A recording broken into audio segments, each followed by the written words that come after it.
Contexto económico complejo, anuncios que se han dado bien relevantes desde Estados Unidos y tensión también que ha causado la visita y la llegada reciente de Nancy Pelosi a Taiwán. Vamos a estar conversando de eso en detalle, también por supuesto de política internacional desde el punto de vista de Chile, junto a Jorge Saad, director del Centro de Estudios Internacionales de la Universidad Católica. ¿Cómo está? Muy buenas tardes. Hola Bárbara, muy buenas tardes, gracias por esta invitación. Un día muy movido además. Un día muy movido y justamente estábamos en la especulación si es que iba a ir o no, pero sí a Taiwán. Había muchas especulaciones, ya era prácticamente un hecho, pero finalmente aterrizó ahí. ¿Qué esperamos, China? Esto le viene bastante mal.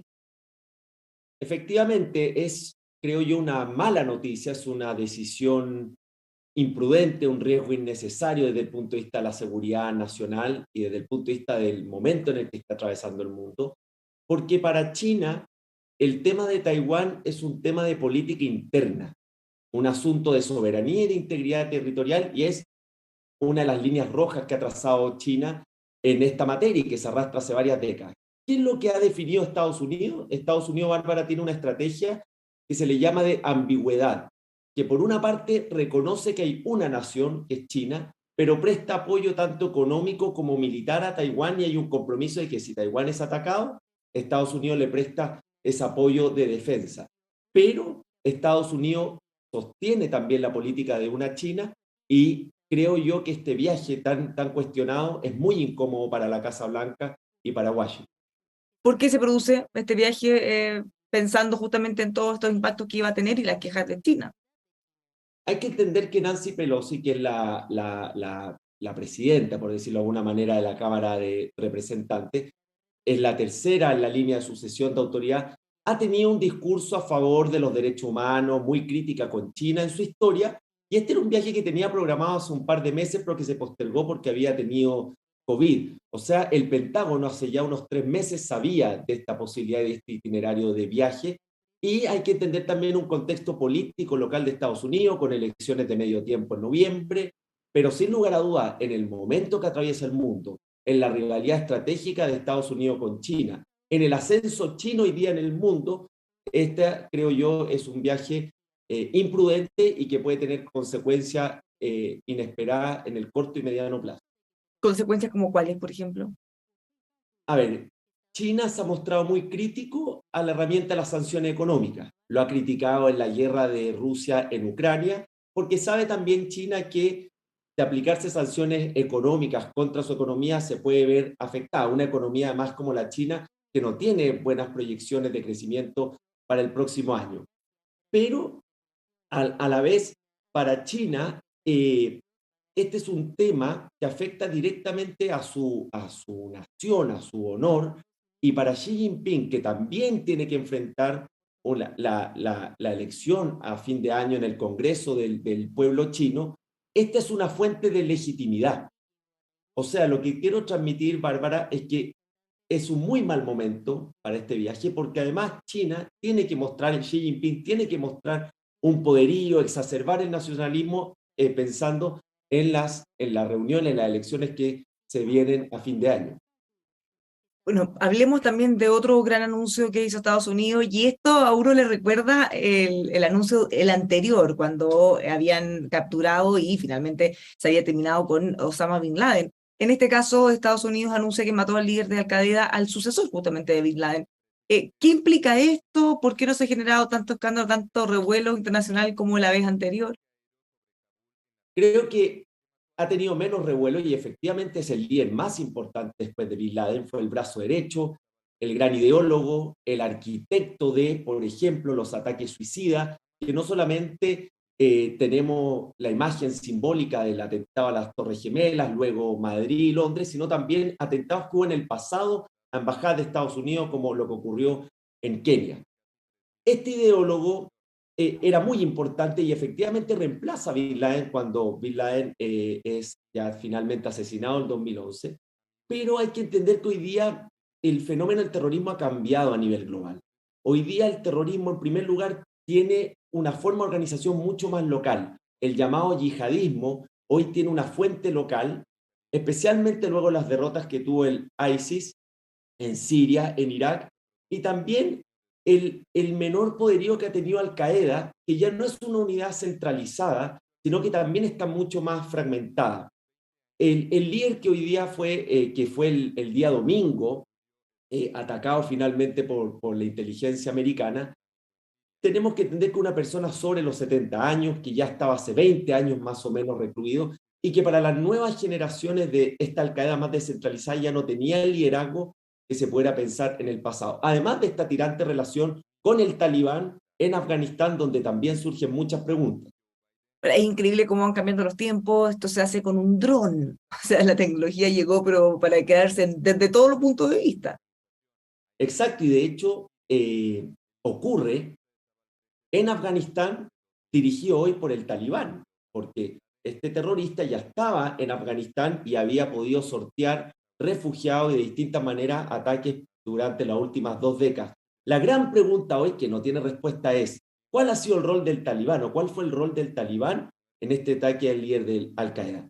¿Prestó apoyo, cooperación a Estados Unidos o derechamente ha servido de refugio para el terrorista? Y esto también va a tener cambios, Bárbara, en la propia tensión que hay en Afganistán con otros movimientos terroristas, como es el ISIS en una de las provincias de Afganistán.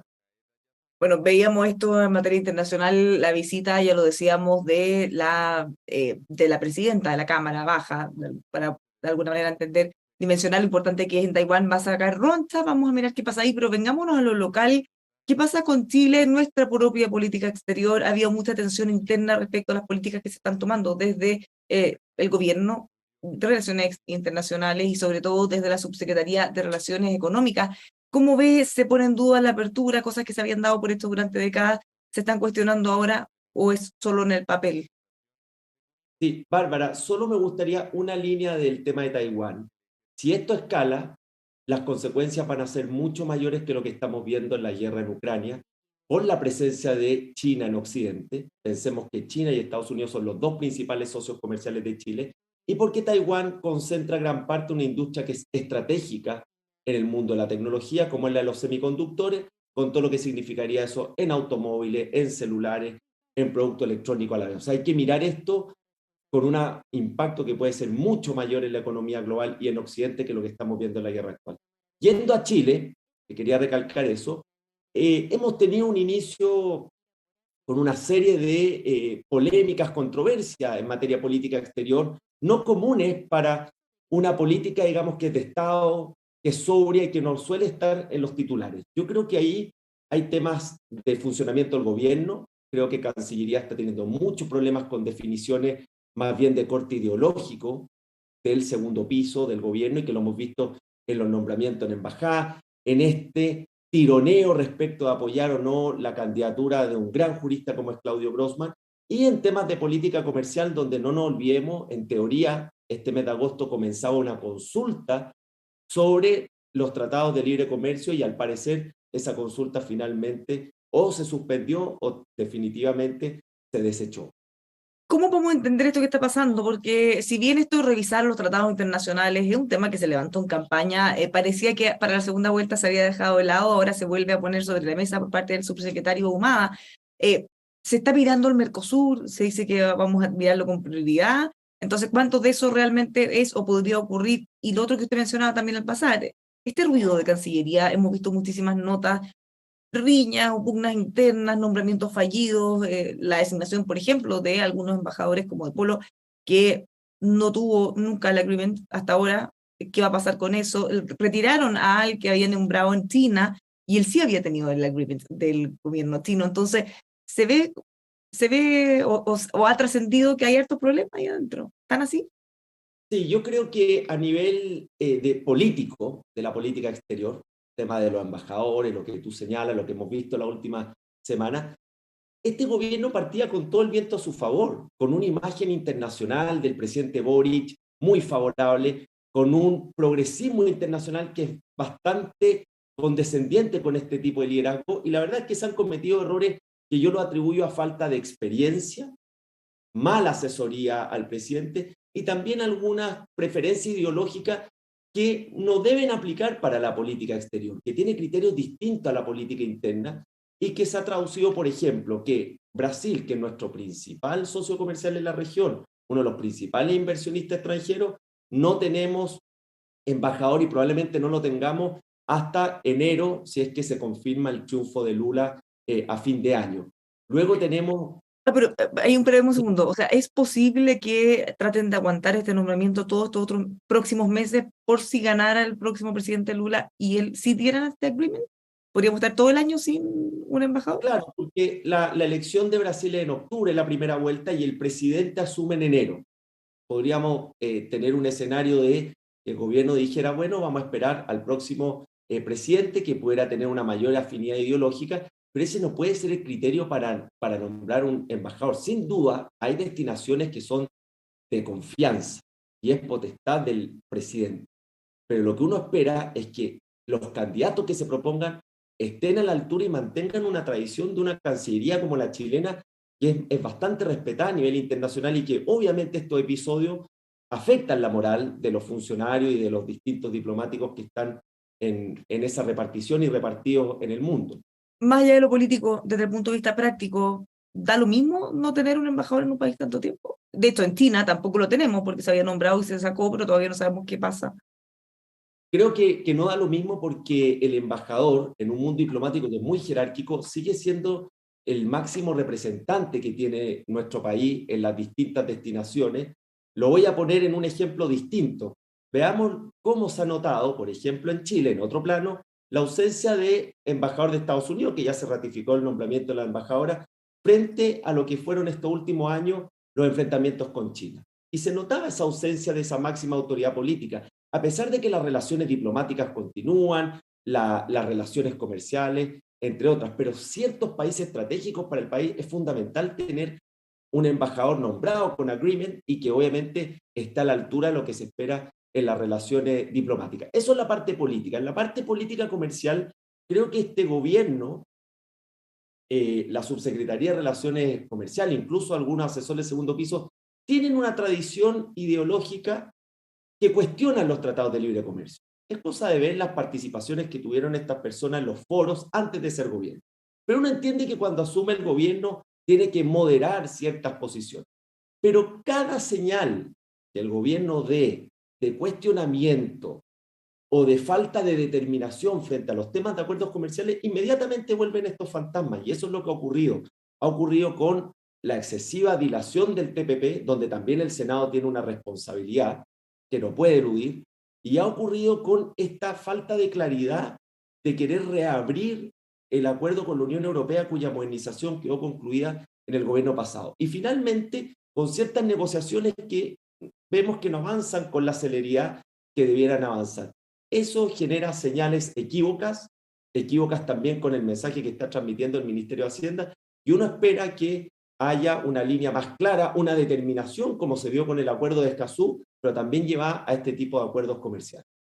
Ya, pero entonces en lo concreto tenemos el llamado, ya conocido como TPP-11, y el acuerdo de la Unión Europea, esos eran temas supuestamente zanjados. De hecho, en el TPP-11 vemos que otros países que, a diferencia de otros acuerdos o tratados, no se espera hasta que todos estemos de acuerdo y todos adhieran o suscriban y para comenzar a funcionar. O sea, ha comenzado con los que están, ya están viendo los beneficios, nosotros ya estamos viendo los perjuicios y eso se ha dejado ahí en pausa, el acuerdo de la Unión Europea también, y por el contrario se ha hablado de acercarnos al Mercosur.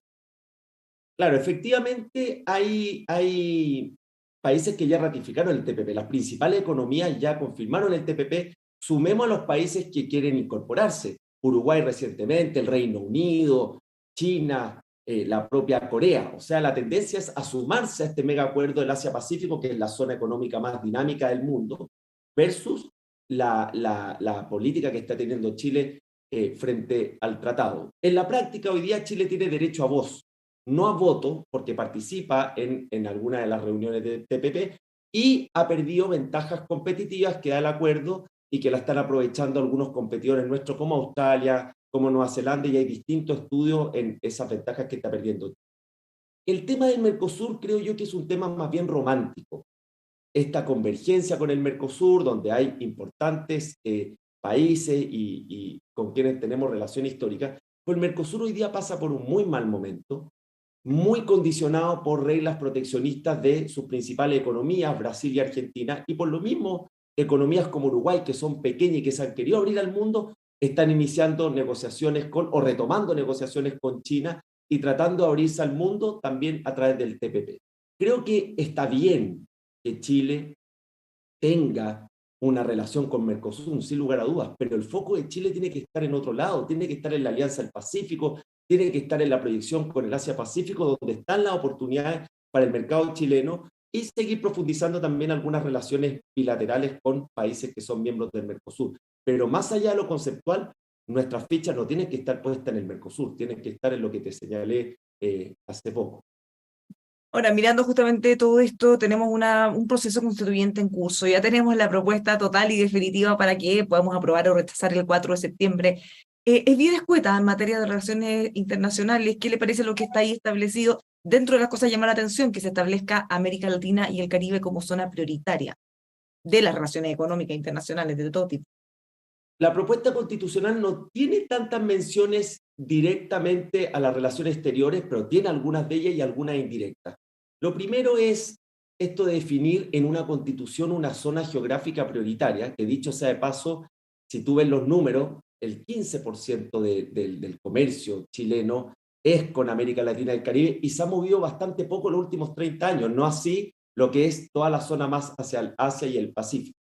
Segundo lugar, esos son temas de prioridad de gobierno, no para dejarlo establecido en una constitución que te rigidiza en definitiva la política exterior. Ahí hay un tema al cual yo soy crítico porque transforman una prioridad de gobierno en una norma constitucional. Lo segundo es que el texto constitucional no da señales claras para la inversión extranjera, no lo da respecto al alcance del consentimiento indígena, que es crítico para el desarrollo del proyecto, no lo da en los derechos de agua, cambiando todo el régimen después de una discusión de más de 10 años que derivó en el nuevo Código de Agua y que el texto constitucional va a contrapelo de eso, y tampoco lo da para una industria, para un sector extractivo clave como el chileno que es el minero, que prácticamente todo lo deja entregado a leyes de quórum simple, que por lo tanto son mucho más cambiables en el tiempo. Y después ya hay temas en la plurinacionalidad, en las autonomías que también puedan generar riesgos desde el punto de vista de la seguridad nacional para el país. Creo yo que la propuesta constitucional no es positiva en materia de relaciones exteriores y que va a urgir un cambio en caso que sea aprobado. Una última cosa que también ha salido en los últimos días a propósito de la visita a la vicepresidenta de Colombia. Ella afirmó, salió por lo menos en todos los medios, que el presidente habría ofrecido a nuestro país, a Chile, como sede para negociaciones de la paz entre el gobierno y los guerrilleros del ELN. ¿Qué le parece eso en estos momentos, en el contexto que estamos viviendo ahora? Hay que reconocer que en el pasado otros gobiernos también han intentado ser esta suerte de mediadores. Chile apoyó de manera importante el proceso de paz de Colombia con las FARC, tuvo un rol muy activo, pero creo que no es el momento en Chile, no es la prioridad. Tenemos muchas preocupaciones como para pensar ser el moderador o la sede para el acercamiento con la guerrilla, que además hay que ver cómo el nuevo gobierno de Colombia, de Petro, va a relacionarse especialmente con todas estas facciones que no son pro paz, no son pro acuerdo y que por lo tanto puedan generar también una tensión interna. No es el momento y creo que Chile tiene hoy día otras prioridades antes de ofrecer ser sede para esos acercamientos. Una última cosa para cerrar con lo que comenzamos a abordar esta visita de Nancy Pelosi a Taiwán. China anunció ejercicios militares alrededor de Taiwán justamente en respuesta a esa visita. Se está poniendo un poco compleja la situación. Sí, de hecho haya hecho ensayos militares. Uno ve la trayectoria del aumento del gasto militar de China y viene creciendo de manera importante, aún incontrarrestable con el gasto militar que tiene Estados Unidos, pero es una línea roja y lo que esperemos es que esto no escale. Vamos a ver en qué va a terminar esta visita de Nancy Pelosi, porque los efectos serían devastadores para el mundo. Estamos hablando de las dos principales potencias. Ambas tienen una exposición, una interconexión con el mundo muy importante. Te doy un dato que uno olvida. De 190 países, China es el principal socio comercial de 128. O sea, esta no es la China de hace unas décadas, es la China que se encamina a ser la principal economía mundial y que por lo tanto, si esto llega a escalar, va a tener efectos devastadores para el orden internacional y para la economía. Y muestra Esperemos un que poco, no. Bárbara, ¿sí? Sí, esperemos que no, porque ya tenemos suficientes problemas. Ucrania, Rusia ya nos han dado muchos dolores de cabeza. ¿Para qué pensar en lo que pueda pasar con esto? Muchísimas gracias, Jorge, por haber conversado con nosotros. Nos quedamos inquietos. Muchas gracias por la invitación. Los dejamos invitados a seguir con nosotros informándose acá en inmol.com.